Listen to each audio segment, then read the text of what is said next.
धुळ्यामध्ये भाजपचा आणखी एक उमेदवार आता बिनविरोध निवडून आलाय। प्रभाग क्रमांक 17 मधून सुरेखा उगले यांचा बिनविरोध विजय झालेला आहे। धुळे महानगरपालिका निवडणुकीच्या पार्श्वभूमीवर भाजपचे काल 2 उमेदवार बिनविरोध निवडून आल्यानं विजयाचं खातं उघडलं होतं। आज माघार घेण्याच्या पहिल्याच दिवशी प्रभाग क्रमांक 17 मधून सुरेखा उगले यांची बिनविरोध निवड झाली आहे। त्यामुळे आता भाजपचे 3 उमेदवार निवडणुकीपूर्वीच विजयी झालेत। या विजयामुळे भाजपची आता विजयाकडे घोडदौड सुरू झाली असून पुढच्या काही वेळात अजून काही नगरसेवक हे असे बिनविरोध होतील असा विश्वास पक्षाच्या नेत्यांनी व्यक्त केलाय।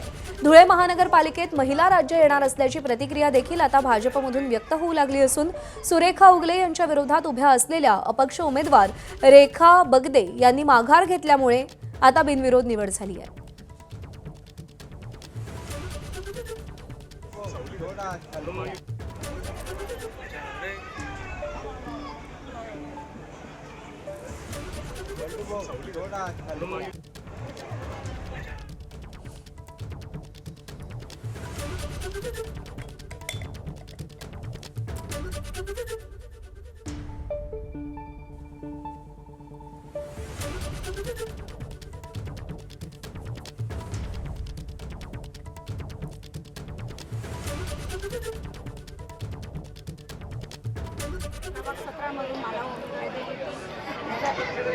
जिल्ह्याचे पालकमंत्री जयकुमार रावल, जिल्ह्याचे आमदार अनुप्रिया अग्रवाल आणि जिल्ह्याचे अध्यक्ष जिल्हाध्यक्ष प्रकाश शेठ यांचं मी पहिले धन्यवाद मानते।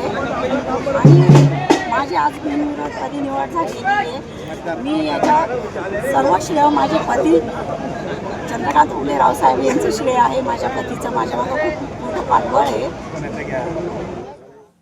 आणि यानंतर बातम्यांचा वेगवान आढावा आपण पुढे सुरू ठेवूया। बातमी रायगडमधून आहे। एबीपी माझा, उघडा डोळे बघा नीट।